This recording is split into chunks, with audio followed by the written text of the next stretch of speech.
So there is an opportunity from the United States point of view to really push Cuba into a corner and make a deal. But how you get from A to B is the big unknown.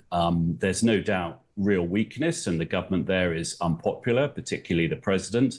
But how you actually turn that from, as Trump says, a sort of friendly takeover is a big mystery at the moment. Now, we know that US forces are fighting in the skies over Iran, but it's not the only country on Donald Trump's list. Speaking last week, next to his ever-present helicopter, the US president suggested that Cuba was also in his sights. We could very well end up having a friendly takeover of Cuba. After many, many years, we've had a lot of years of dealing with Cuba. I've been hearing about Cuba since I'm a little boy, but they're in big trouble, and we could very well, something good, I think very positive for the people that were expelled or worse from Cuba that live here. We have people living here that want to go back to Cuba. Donald Trump, I don't know why I have to tell you that's Donald Trump, I think you probably knew. This comes after the Venezuelan president Nicolas Maduro was seized by US commandos at the very start of this year, which feels like a lifetime ago. Stephen Gibbs is the Latin America correspondent for The Times, and he joins us now from Venezuela. Well, we'll talk about Venezuela in a minute, another story that it has somewhat slipped away, but let's talk about Cuba. What are the chances of this so-called friendly takeover? What do you think, Stephen?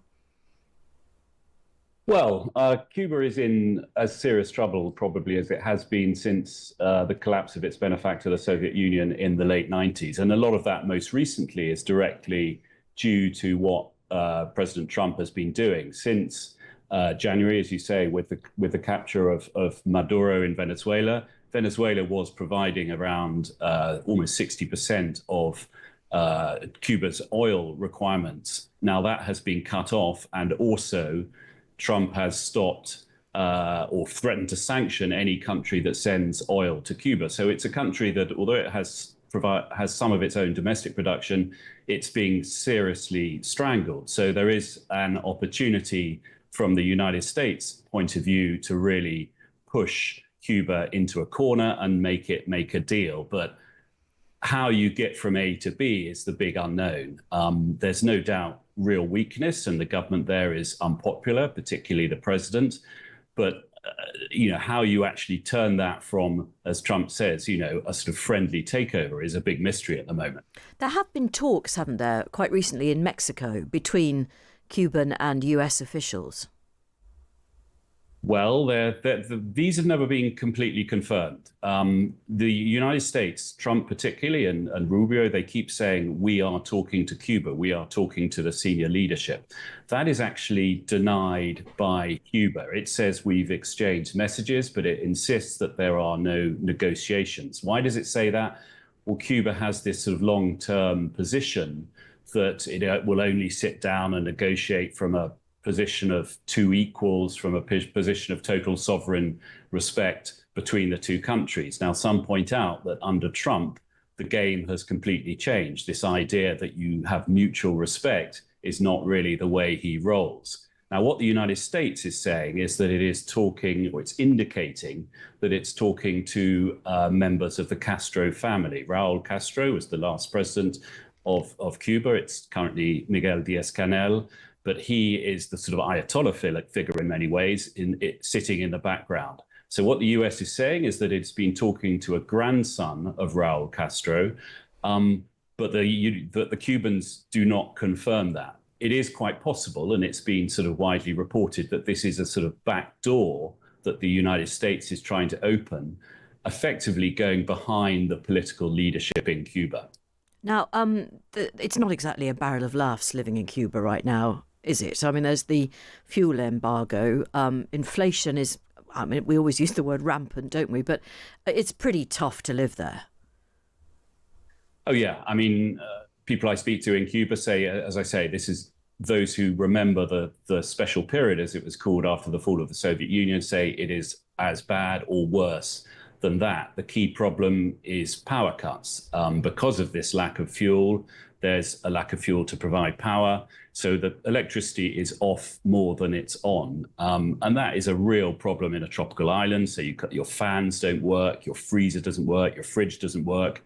And then more recently, this total lack of gasoline means that no one can get anywhere. So it feels paralyzed, everyone says.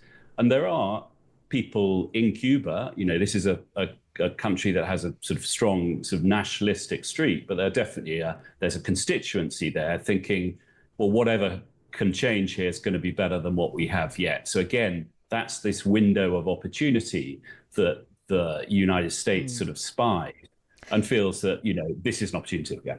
But the Cuban leadership is presumably looking at Iran, and I appreciate that actually none of us know really what is going on inside Iran, but we can gauge it must be pretty unpleasant for the citizens, and they must be petrified. Or do they think they can, perhaps by negotiation, fend this kind of series of attacks off? Yeah, I think there are many consequences of what's going on in Iran for Cuba. One is, this possibility that we're next. That said, I think it's very unlikely that a serious military assault on Cuba is possible. Another theory is that if the United States ends up in something of a quagmire in Iran, that might make this whole sort of domino effect that it was going to be Venezuela, then Iran, then Cuba, that might bring that to a halt. There may be a chance that the US thinks, right, we need to be a bit more careful here about trying to pull off a Venezuela in other countries because it's proving so complicated. Well, you're in Venezuela. It has slipped from the headlines. What is life like there? Well, I mean, this has been the most extraordinary situation where you have a leader that the leadership around him was sort of declaring loyalty and saying, that nothing will change and that he is the man that we respect. He's removed. And, within a few days, they are doing really what the United States did. And there is this sort of sea change in this country, a degree of optimism about a possibly more prosperous future, but also a degree of feeling, wait a sec, how much has everything changed? Because the vice president under Maduro is now acting as the president. And so the sort of personnel of this country hasn't changed, but the key leading figure, the former President Maduro, is out. And sort of life goes on, a very surreal situation. And again, I think there's a risk that people look at, or certainly the Trump administration looks at what happened in Venezuela and says, right, maybe we can pull this off in other places, in Iran. Trump has even said, or suggested that he is looking for a Delcy Rodriguez, the vice president, who's now the president of Venezuela, in Iran or in Cuba. But Venezuela, it may be the sort of exception that proves the rule. Let's see. Yeah, well, how much has Rodriguez had to change in order to adapt to her new circumstances? Well, I mean, she's had to accept that the United States is now taking this sort of supervisory role over the entire oil industry of Venezuela. Oil is by far the most important export of Venezuela. Every sale is now sort of administered by the United States. And one consequence of that is they're saying absolutely no deliveries at all to Cuba.